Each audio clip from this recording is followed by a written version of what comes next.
Welcome to Mexico City. It's been a long flight. I flew from Aruba, Miami to Mexico City, and I am a bit tired. I actually wanted to fly another way. There's a couple of ways that I actually had. I could have flown from Aruba to Panama with Copa Airlines, and from Copa Airlines in Panama I could have also flown with to Mexico City for 4 hours. I believe it's 4 hours.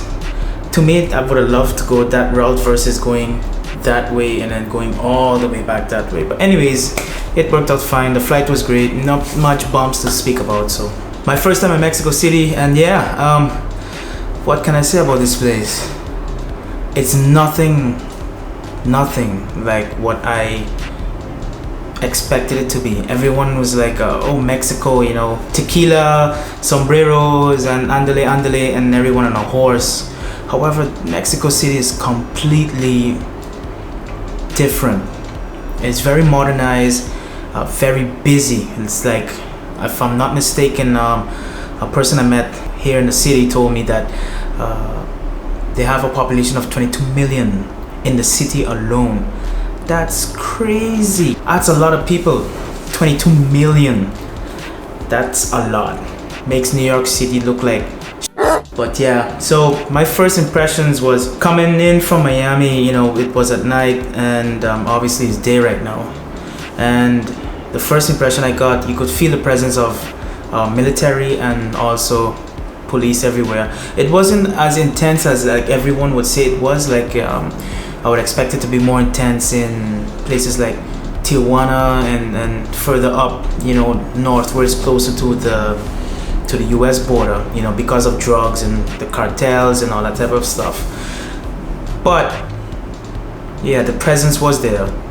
Police was constantly, you know, busy. It wasn't like overwhelming that every 5 seconds or every 10 seconds you'll see a police car, but every so often you'll see a police car go down with the lights on, just to show, hey, I'm here. You know, it kind of gives you this feeling like, you know, like what's going on. But the other side of it is like, I feel actually comfortable because of the cops were there. Going through immigration was pretty straightforward. Tip: do not go to Mexico City if you cannot at least speak a little bit of Spanish. They expect you to able to read and speak Spanish. It would help you a lot, especially when filling in the immigration forms and the custom declaration forms.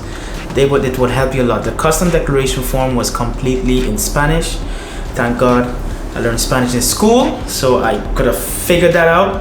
The immigration form, however, was in Spanish and English, so that was kind of nice.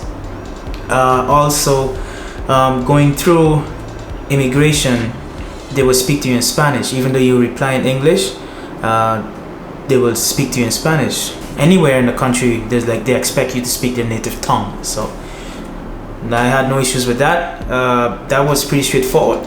However, I strongly advise you guys, if you're planning to go to Mexico anytime soon, get yourself some pesos, or should I say the Mexican dollar. That's what they call it over there, because the exchange rates at certain booths, you know, they have the money exchange places where you could go and like, here's a dollar, and you get so much money back, and they would actually put this down, and they would have like a little, like, it's like a, what should I call this campaign, but a promotion more than likely, where you could actually buy $300, or you actually exchange $300 US to Mexican pesos, and they would not charge commission, and the percentage of the exchange rate would actually be better in your favor.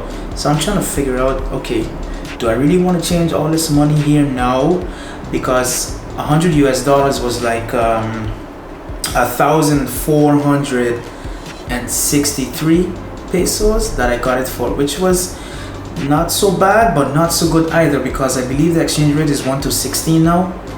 Yeah, anyways, it was just $100, so I said, let me just try, because I never do those type of things. I always like to carry my own type of currency from wherever I'm traveling from, and you know, I have my stuff all set.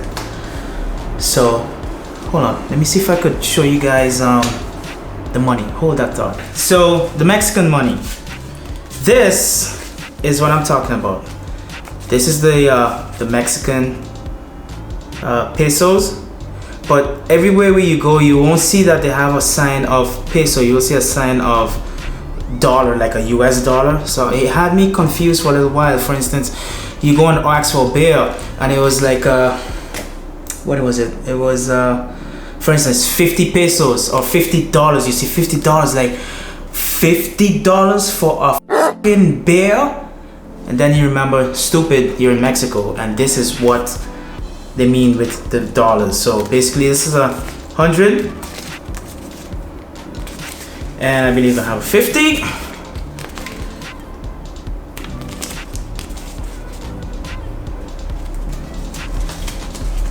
and there's a 20 in here somewhere. There's a 20 in here, yeah.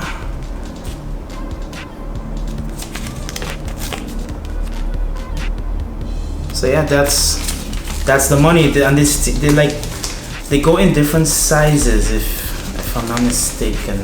See? Anywho, so yeah, make sure you get yourself the proper currency. That helped out a lot, especially for taxi from the airport to where I was staying, where I am staying, I should say, is it's in what is this called? Insurgentes. It's actually close to the World Trade Center of Mexico City. It's actually like I want to say 5 to 7 minutes walk away, and it was actually nice to walk every day because the weather was actually nice out. It was like 14 degrees Celsius, 15 degrees Celsius in between there constantly. I'm currently staying at TRYP. It's a hotel from Wyndham.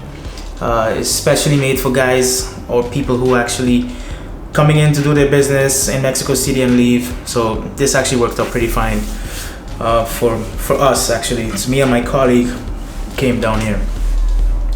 So that's it for travels. Again, you know, don't do anything ridiculous when you're coming here, like walking around with a big staple of money thinking, you know, you could rule the world. These people really work hard for what they believe in. I've met so much people already that actually love their city, that will not leave their city for no one, which is kind of patriotic, if patriotic is the right word, but that's kind of deep.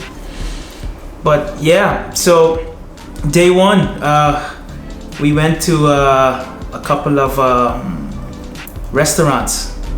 We went to a place called La Casa de Tonio, T-O, and then, you know, they have the little sign above the N and O.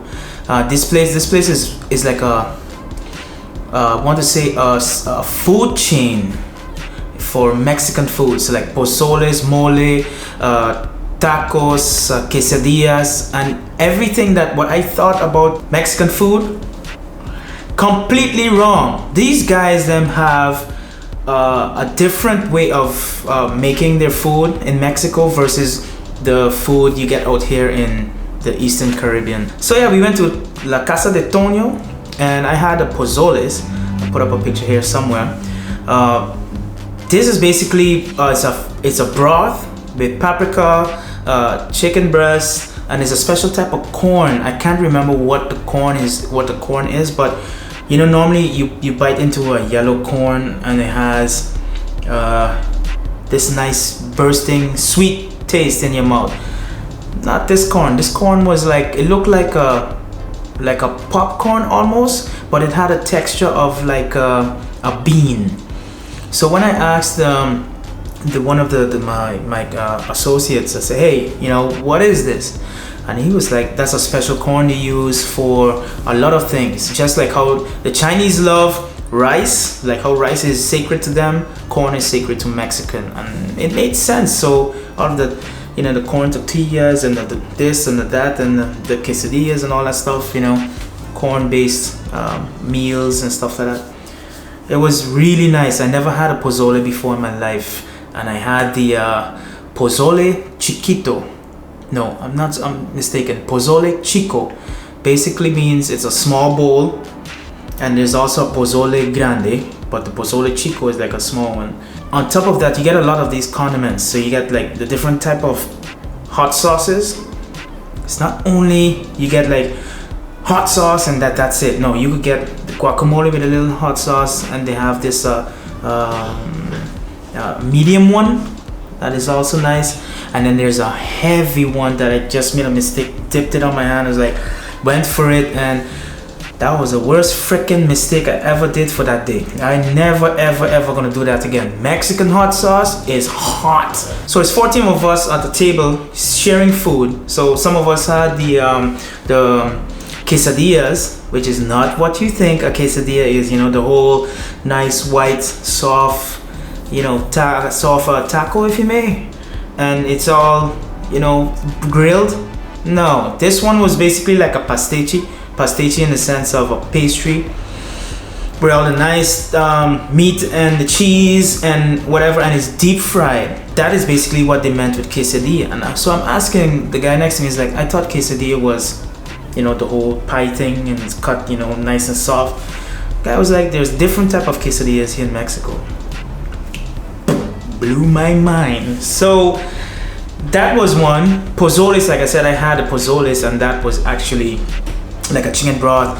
Jesus, that thing was filled with so much ingredients that what actually stood out was the corn, the chicken, the paprika. There also was some cilantro, and it was really like a homemade soup. I had the pozoles. My colleague from Curacao had the I believe he had the beef quesadillas 2 times. The gentleman in front of me, which was also native Mexican, he had the pozoles and the mole. For some reason we was talking about something, and I said, hey, you know, have you tried a hot sauce? And cause I did the strong one, and you know, I said, nah, it ain't happening. He's like, Kembo, you don't really go hot immediately. Duh. So I took a little bit of the guacamole. He says, take a little bit of this, take a little bit of that, and use this specific cheese sauce. Now this cheese sauce looked like mayonnaise almost, but it has a consistency of like an actual sauce. And this, I don't know what type of sauce or what type of cheese this was made out of, but it was freaking good. And the fact that you could actually sit and you put it on top of the skin of your like the quesadilla, you put it on top of the skin, and then a little bit of hot sauce, and you line that up, close it, chomp it. Sick, phenomenal. La Casa de Toño. Anyone who's going to Mexico City, check out La Casa de Toño. You won't be disappointed. These guys, it's like every 15 seconds they're next to us. Is everything okay? Is everything okay? Oh, let me take this away from you. Phew, and they're flying. They're running up and down. They're not walking, you know, like no, they're flying up and down. And there's like 3 or 4 managers running this huge place with at least, I want to say, about 50 employees. And these guys are going up and down, bringing in the food, bringing out the food. Anyone else need more water? Anyone else need more soda? Anyone needs more? Boom, boom, boom, boom, boom. These guys was on point. And that was another mind opener for me, because I never expect that Mexico City would be so catered to service, such service oriented. It was really a nice experience for the first day. Yeah, so we went back and have the meetings and did what we had to do. And at night, we actually went to Bellini's. Bellini's is basically the world's largest revolving restaurant. The food was so great. It was it actually, we had a 1, 2, 3, 4-course meal with a couple of drinks. You know, I actually, when I'm abroad, I always like to try new drinks, beers especially the local beers, if it's crafted. So yeah, there at night we finished up for the day, and we stepped in, and basically, you know, the guy who was actually hosting the dinner, he said, you know, he would like for everyone to have a drink, relax, and thank you all for coming. They know that we came from everywhere, scattered around in Latin America, blah, blah, blah, blah, blah. It was all good. There was a point that tequila showed up in front of me. Now, me and tequila have a bad history. So, I just didn't want any tequila. So, the tequila came out in like a nice sniffing glass, like almost like a cognac almost. And on the side of it, they would have, it's something called sangrita. It's like a tomato-based drink. And on the next of it, they have pure lime juice. I said, all right, I will have some of this tequila, one, and that's it. No more shots. And the gentleman next to me, the same Mexican fella I was speaking to at the La Casa de Toño, he said, Kembo, only amateur shot tequila. You have to sniff it, drink it slowly, enjoy it, enjoy the aroma. And he got all sophisticated about it. And at a certain point, he's like, you don't see people shotting like a blue label whiskey. You know, they're just retarded. You don't see them, you don't see people do that. And I was like, yeah. And he was like, well, this is basically like, you have to consider it like a blue label whiskey. This type of tequila is from the pure agave, and you know, he showed me the whole plant and the process. And I'm just sitting down being amused by this guy, because the amount of knowledge he knew about his country was, I'm speechless. It was just speechless. Honestly, it was just speechless. This guy knew everything about his country, how it was before the imperial times till today, why this was so, how is this been made, why has this been made. And he was like a freaking library. He would just sit down and just explain me, boom, boom, boom, boom, boom, boom, boom. It's like, okay, so coming back to the tequila. So I'm here on this tequila in my hand, and I'm telling, okay, let's go and have this tequila. Well, okay, bottoms up. Thank you all for coming. Boom, boom, boom, boom. Kembo did this, tasted it. Kembo said, this thing is strong. Bam. Get it over with. Bam, with the lime juice, and I left the sangrita right there. Thank God I left the sangrita, because it turned out the sangrita had unique taste with it. Yeah, I just didn't want to deal with something that's gonna turn my stomach upside down before I have good food. I was happy. Everyone was bitching to me that I didn't dig the sangrita, and I just could not shot that thing. Anyways, got that out of the way, got my beers, which I didn't know Mexico City had so much different type of beers. You know, you would think that, okay, one national beer, you know, one national drink, for instance. No, these guys like had about let me see, they have Leon, Montejo, Oscuro, and it's like maybe 5, 6, maybe 8 national beers. All of them taste good. I actually have pictures of all of them. Just sitting down trying one by one. I'll have this beer, okay, no, change next, okay, change next, okay, that's good. And one of them would actually say or give me a feeling like, hey, this is complete. No, it was actually good beer. Yeah, that was my day one in Mexico City, and some smaller tips. Until day 2, peace out.